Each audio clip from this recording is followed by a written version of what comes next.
haven't been on in a long time, and I just wanted to give you guys kind of a life update. Wasn't sure what format to do that in, but I feel like because I haven't been on here in a while, I should just kind of explain myself maybe. So I got out of an 11-year relationship about a week or two ago, and that's like all my 20s. I was with this person and I moved states. So I've just kind of had this like 180 moment in my life. Hi, hello. So yeah, so today I'm not going to be doing readings, but I am just going to be updating people on kind of where I'm at because I feel like it's been a while. And I also want to give some advice on how I'm healing through the breakup, because I know a lot of people are also going through the pain of having to, you know, live without another person that they've been basically, it's been part of their identity to be in this. Thank you. Yeah, it's been tough, but I'm getting through it. I feel like people don't really understand the physiological impact that a breakup has on someone. Like, you can feel it in your, you know, in your heart and think it, and you can know with all your heart you're not meant to be with someone. But if you've been living with them for so long, it just feels very intense. It feels like a lot. And I give people advice all the time on love and breakups, and I just felt like I wasn't listening to my own advice, my own inner wisdom. Oh, I feel you. I feel you. Yeah, it's rough, man. You know, I feel like you can talk about breakups, but until you've actually been through one, it's like, what? It's crazy. Yeah, so I moved states and I just got all my stuff, packed up my cats, and I left. And now I'm trying to start fresh and start over. And it's a lot. It's a big deal. So yeah, until I actually have a flat surface to read tarot cards on, I'm not gonna be able to do that for now, but that's coming. But yeah, so I'm just taking it day by day. And how are you getting through your breakup? Is anything helping you? Do you have anything you want to share? You don't, no pressure or anything, but I would love to know. For me personally, I wrote like pages and pages about this person. I wrote a list of all the things that I didn't like about them, all the reasons why they weren't good for me, so I could just, you know, be rational. Because I think a lot of the time we tend to fantasize a lot about someone when we break up with them. We only remember the good things, and we forget that actually we weren't very happy or things weren't working out. And yeah, so for me, I have like a list on my wall that I've stuck there, and every day I read it, all the things that I didn't, you know, like about this person. And when I read it, I'm like, oh, no wonder I left this person. But for a little while, it was like I was in shock, I think. Yeah. Man, breakups are hard. Yeah. I feel like listening to music has really helped me. I created like a breakup playlist, which was nice. I also have my cats, which is really nice as well. But I'm actually somewhat excited for a new start, you know, to start fresh. I feel like being somewhere new has helped as well. Like, I can't imagine waking up in my apartment after, you know, every single day, just after I spend so much time in it with that person. It feels like I needed a new start. So I'm around nature now. I was living in New York. New York is very expensive and there aren't a lot of trees. And I just really wanted to be somewhere like that. So I am living near a lot of like nice trails and forests and, you know, different places to hike. And I'm ready to kind of slow down and really just enjoy life. I felt like I was getting really sick from living there. I felt like my entire body was so out of alignment with what I really wanted and who I was. I kept living a life that felt like it was something that I just didn't want. I was constantly unhappy. And then I decided, you know what? I have to make this change. And so everything changed overnight. So, yeah, it's hard, but it's going to be a good transition, a good change. And I think I struggled in the beginning with going no contact, but because my split was so amicable, we actually found that it was better for us to stay in touch. We're, on good terms. So we talk once a week and chat. And I'm not saying everyone should just, stop going no contact, but I don't think that it's for everyone. That's just the energy that I am getting. And I also feel like it's something that's very pushed, this need to go no contact, to just cold turkey cut them off. And I think if you have the maturity levels and you have the ability to, you can, talk to them. It's actually been very comforting to be able to know that they're also going through it and feel like cheer each other on, because I really wish this person the best. They weren't mean to me. It wasn't like that at all. But yeah, thank you. Sending you lots of love and support. That is so sweet. They are, but I'm proud of myself too. Thank you. Yeah, I think that, I don't know, I felt like it was important to come on here and share. And I really didn't want to wait until all my furniture arrived. I kind of just needed to speak out on it. I think a lot of people are afraid to talk about the things like breakups and things like that. And I think when you've spent a decade with someone, it's like, it's something that is so, like, we hated being apart. We were always together, always in the same room, always. And so not having that is crazy. But my relationship was really bad at the end. I wasn't a priority for this person. I was constantly put on the back burner. I never went out on dates. There was no intimacy, no communication. We had so much in common, but this person just didn't really, they just weren't, I guess they just stopped, they just stopped after a while. So for a couple years, I just I was the only one fighting for things to work out. And it's a shame that it didn't. But I'm also glad that I listened to my intuition and my heart. And I was like, yeah, I deserve better. I deserve better than this. And I think that they're struggling a lot with depression, which is why I stayed for so long, because I thought, well, their mental health is very important. And I also struggle with depression.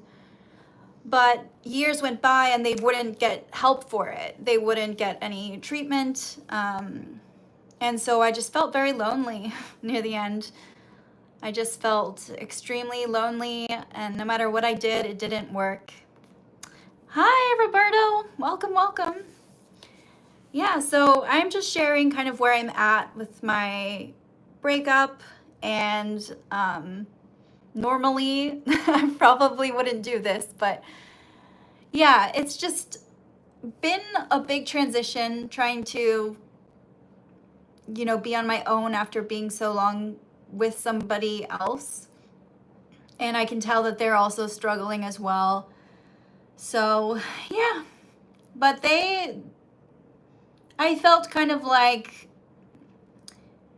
I want my partner. I want my person. I want to be with someone who will, really celebrate that with me. I'm a very spontaneous, adventurous person, very passionate, and I just I felt like I was drowning, like I was suffocating every day. Yes, right? I feel like society really just like doesn't like being like single people, but I don't, I have never been single.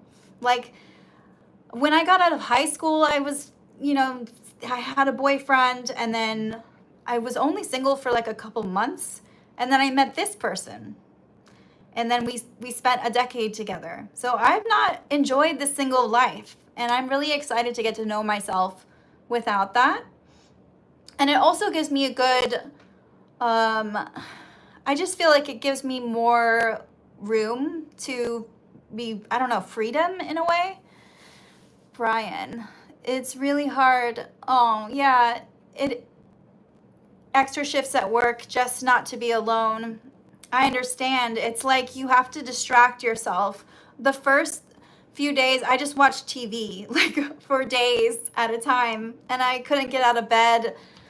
And then I really got real about it too. And I just, with that list on my wall, I read it every time I wake up, or whenever I start thinking about them, I remember, oh wait, this person didn't put me first at all.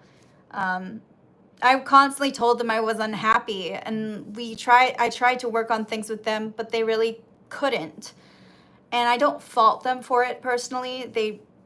I don't fault them for it. I think that they were going through a lot, and they have very low self-esteem.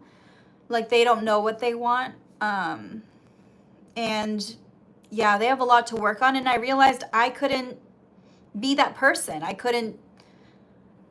They needed themselves, that's like, they just needed to take care of themselves. And until they could love themselves, they couldn't love me the way I needed to be loved. So yeah, it's rough, but I don't know what your situation is, but I'm glad that you're finding ways to keep busy, and hopefully that feeling of that attachment that you felt, because it is something, it's like an attachment. It's kind of like a drug, this need to call them, this need to talk to them. We all deserve time alone. Yeah, exactly. I totally agree. And at the end, I felt very alone in my relationship, which I think is actually helping me now, because this person stopped trying to be with me or around me at all. So, but I think there's something very different about actually being alone, and I agree. Yeah. Yeah. Thank you guys. This means a lot.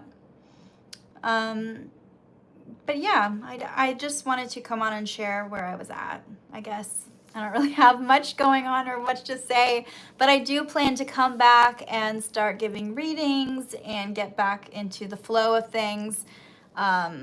Just trying to take things day by day and feel things out and listen to, my heart. And I felt like physically sick. It's been such a weight lifted off my shoulders, I tell you. So, yeah. Oh my God, that's wild. But my ex-boyfriend just sent me a request. Not this ex, one from high school. So, it's crazy how energy works, right? Like the minute there's an opening, it's like more people come in. And I love that, because I feel like the right people come in at the right time, and it's all about divine timing. And I don't have any regrets, I don't regret spending time with this person. I had some beautiful years with them. I learned so much about myself. I grew so much. But I just knew I couldn't grow further. It felt limiting at the end. So, and I wish them the best. I really do. I'm so glad it wasn't like a toxic thing. Oh, did it go well? I mean, I wouldn't date this person again. I'm just curious, did it go well? I think, I mean, we're also in a Mercury in retrograde, so we're going to get people from, you know, oh, good. Okay. Well, that's a good thing. Yeah. I mean, Mercury in retrograde also in Leo.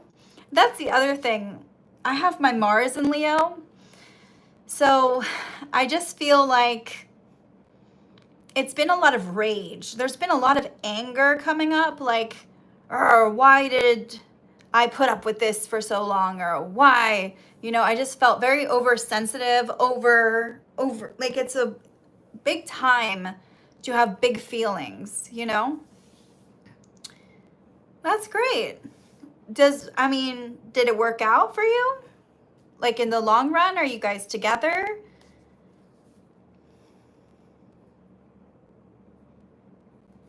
I think that it can be so beautiful when you reunite with someone, but I also think you have to listen to the signs, you know, you have to listen to what the universe wants. So, yeah, definitely gonna consult my cards.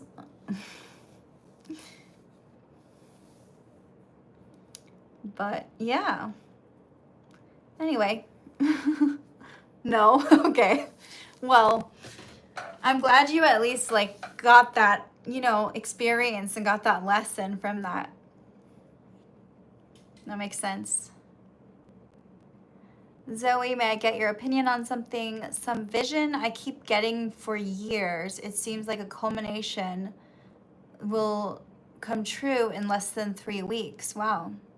Is this something that happens often? Do you get visions frequently? Are you clairvoyant? What's going on with that? I definitely think when visions are repetitive, it's definitely something that you shouldn't ignore. But it doesn't always manifest in the way that you see it. Everyone's a little different. So like if you're constantly seeing this thing, you know, over and over again, then I feel like you need to look at like what, if it's in like symbols or what you're getting out of that, what it could mean, like metaphorically as well as it happening that way. You know what I mean? I feel like only you will be able to really know that. But it's probably a message. I mean, it can definitely be a message from the universe, from your guides, whatever, you know, you feel connected to. Everyone's a little different. I don't believe that everyone has guides. I think that most of the time the messages that we get come from within ourselves, but I feel like everyone's a little different in that. So that's really cool that you have those skills. I think you should develop them further. It seems like they're calling to you. You know what I mean? I don't know what this vision is, so I can't say like, you know, if it's something really scary, I think that a lot of the time things can be like visions that are sent to us that are scary don't always manifest that way, the way they are. It's more symbolic. So I think you can look into that as well. It's kind of like dreams, you know, but in the waking world. I think that makes a lot of sense.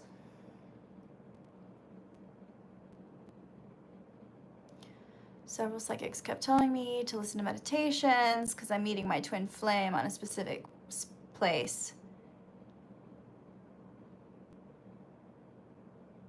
The thing about that for me, okay, is if that's meant to happen, right? Which is if these psychics say that and it's true, okay? I feel like you don't need to search for it. You know what I mean? I feel like twin flames are supposed to come into your life at a time, and there's no worrying about meeting them because no matter what, they will collide with you. Does that make sense? I feel like the more you're worried about meeting, like going to that specific place, or if twin flames happen on divine timing, you know, the universe sends them to you when you're supposed to meet them. So you trying to go to a different place or knowing the specific time is kind of irrelevant. And if there's too much interference with that, it could make it happen at another time. You know what I mean? Because it's all about divine timing. So if you're forcing it to happen, it might not happen. Does that make sense? Like the universe is like, okay, well, we're going to bump it till later. You know what I mean? It doesn't mean that they don't exist or that it's not going to happen, but I feel like you have to be careful when it comes to these very big things. Well, my meditations kept telling me that it's not that I will meet her. It's because of a message I will receive from her. I think you should listen to your meditations more than anyone else. I mean, that's the thing. It's like you can see a billion psychics and we can all interpret things our own way, but you have to be able to listen to your own intuition. And if you're receiving these kinds of messages from yourself, then that's something you should listen to above any of them. I mean, it's like, I think that like that just proves my point in that sense, because you just have to kind of focus on doing you and receiving that message. I feel like it's not really about meeting them, because you will meet them no matter what. You don't have to, there doesn't need to be any sort of interference, right? And not everyone meets their twin flame in this lifetime, but it sounds like yours is, there's a lot of that energy coming through. So it might, you know, be that. I think that's what's kind of beautiful about it, is just we're always kind of entering new lifetimes and cycles. We're all cyclical, and it's like when you're supposed to meet, you will. But yeah, I mean, it sounds like you should just be listening to you. It sounds like what you're receiving is very powerful. It's a message for you, and no one can, you know, tell you that. Like no one can tell you what your message is.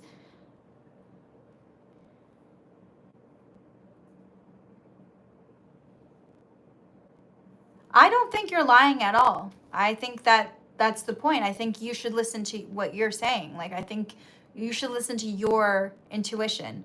If this is what you're sensing, then don't ignore that. That's the truth above anybody else.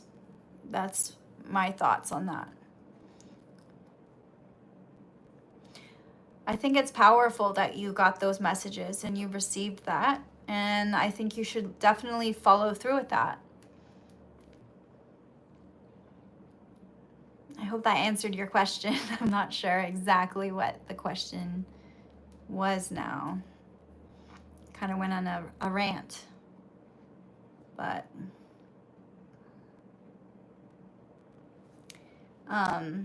anyway, I'm probably going to go.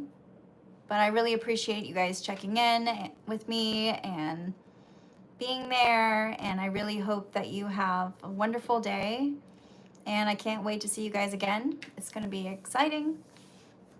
I'm really excited to kind of just ease back into work and life and take things very, like, in New York, everything was so intense. Like the way time moved, it just moves differently where I am now. I feel like I can take a breath, you know, in between things. So I'm excited to really just lean into that and enjoy the ride. And, you know, I think it will be very good. Mark, hello, Zoe. I hope you are doing well. I have watched your videos for a while. Being a Scorpio Sagittarius Cusp, I was interested in getting to know more about me. Oh, I love Scorpio Sagittarius Cusps. This is your time to shine, I feel. Yeah, I'm psyched. Thank you for tuning in. I'm excited. Well, I'm going to be back, but I am leaving right now. So thank you for anyone who has stopped by, and it was really nice to meet you, and I really, wish you both the best, and I'm glad we're all listening to our intuition. It's beautiful.